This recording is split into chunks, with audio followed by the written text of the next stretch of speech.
Hey guys, Joe here. Just wanted to do a quick video and talk about one subject, and that is daily driving a 400 plus horsepower sports car. Technically it is a sports car, but I just consider it a car.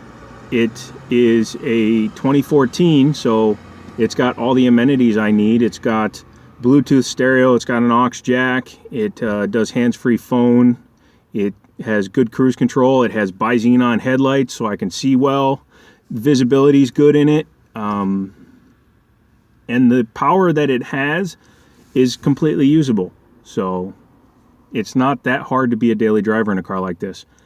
Now I live in Virginia and the winters are milder than they are in other parts of the country, but there's still people I know of that daily drive their Corvettes in frickin' New York.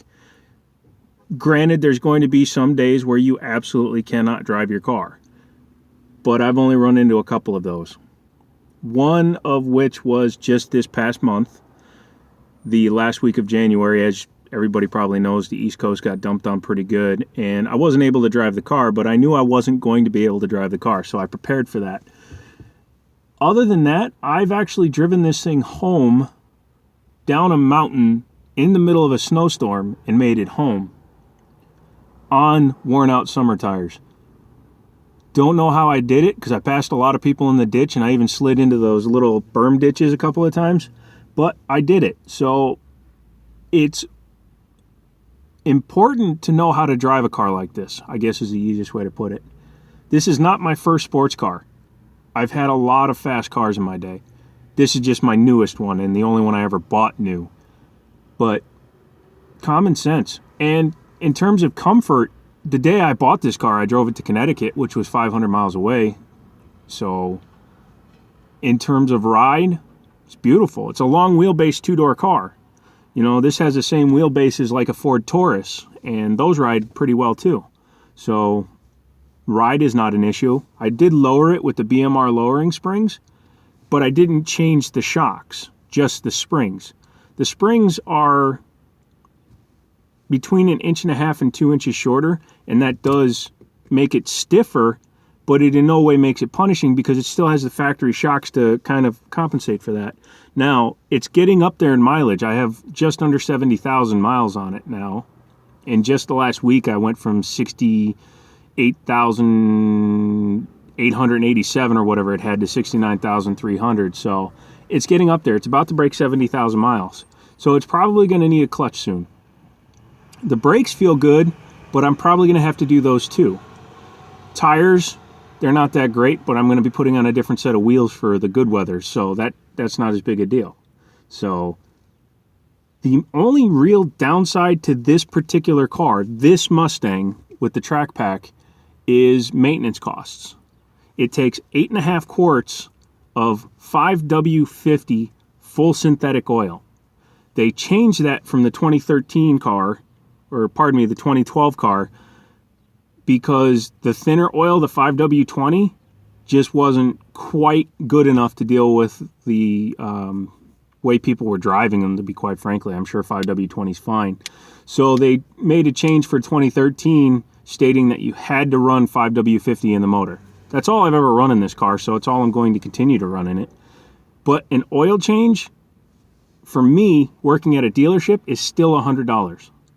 So if I were to walk in off the street and try to get this oil changed in this car, it would probably be a $140, $150 oil change. And I do it every 5,000 miles. So when you figure I've done 14 oil changes, that's a lot of money. I've out of pocket spent almost $1,500 just changing the oil in this car. The tires that originally came on this car were Pirelli P0 Neros. They were the same spec as AMG Mercedes, MO spec. If you know tires, even though there's Pirelli P0s on a lot of cars, the MO spec is a very soft compound. It's also what's on the Boss. Those tires are rated for 20,000 miles. I drove mine to 30,000 miles because I was actually pretty easy on them. However, a full set of those tires, my cost, again, through the dealership, is almost $1,400. List on those tires is almost $425 a piece. So layman just walking in off the street would pay $1,700 for a set of tires for this car. What else? The brakes, the Brembo brakes on this car, they're 14-inch rotors. Those are not cheap. You can turn them because they're not cross-drilled or vented, or slotted, excuse me, but I would rather just put original equipment on there. So I'm going to replace those with new rotors. Those rotors are probably going to be between 200 and 250 per side. And then the brake pads. As I said before, I'm probably going to go with a different compound. The factory compound, yeah, it works great, but it throws so much dust that I can't stand it. And if you read an article for the 2015 cars with the performance pack, which basically is a track pack, but they changed it to performance pack so they could call the Shelby GT350 a track pack, whatever, complicated story, we won't go into that. Anyways, the reason those wheels were black from the factory for the first year and a half that that car is available is because they threw so much dust. They said it was easier to keep the wheels clean. Check me on that. You'll see that I'm right. Unexpected repairs. None. I've had to do nothing to this car that wasn't an outside force's fault or covered under warranty.